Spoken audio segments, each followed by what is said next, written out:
finally හොය හිටපු එක හම්බුණා. Hello කොහොමද හැමෝටම? මම අද අරන් ආවේ saffron ගැන. මගේ YouTube vlogs බලනවා නම් ඔයගොල්ලෝ දන්නවා මම saffron බොනවා. මම ඒවා රටින් ගෙන්න ගන්න අපේ තාත්තට කියලා මොකද මෙහි fake products ගොඩාරියක් තියෙනවා. දෙකමාරක් වගේ original saffron බොන හින්දා මම දන්නවා original ඒවා හොයාගන්න විදිය. හරිද? ඔන්න මම පෙන්නන්නේ.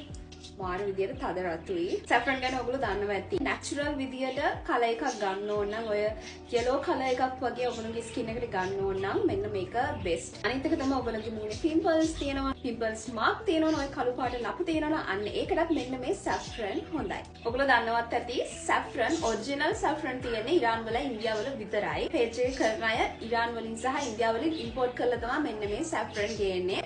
ඒක තේරෙනවා. හරිද? අවුරුදු දෙකක් විතර මම මේ saffron use කරන හින්දා මට තේරෙනවා ඔරිජිනල් එක. ඔයගොල්ලෝ බලන්න සමහරක් saffron ගත්තාම තියෙනවා ඒක ලා තැඹිලි පාටක් වෙනවා.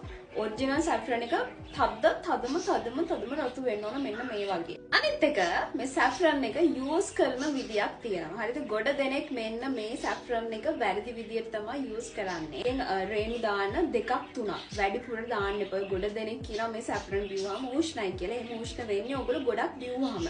මේ saffron ගොඩක් බොන්නේ නැහැ.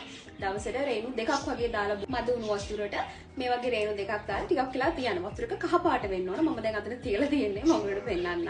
මම ඒක බොනකොට තමයි මම හිතුවේ වීඩියෝ කරනවා කියලා.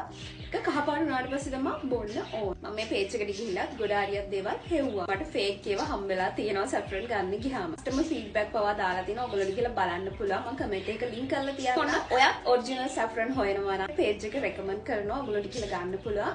මම මෙතන නමයි contact number එකයි ඔක්කොම දාලා තියන්නම්. ඔයගොල්ලෝ කතා කරලා හරි නැත්නම් page එකට ගිහිල්ලා හරි ලෝඩ් එක දාගන්න පුළුවන්. Bye.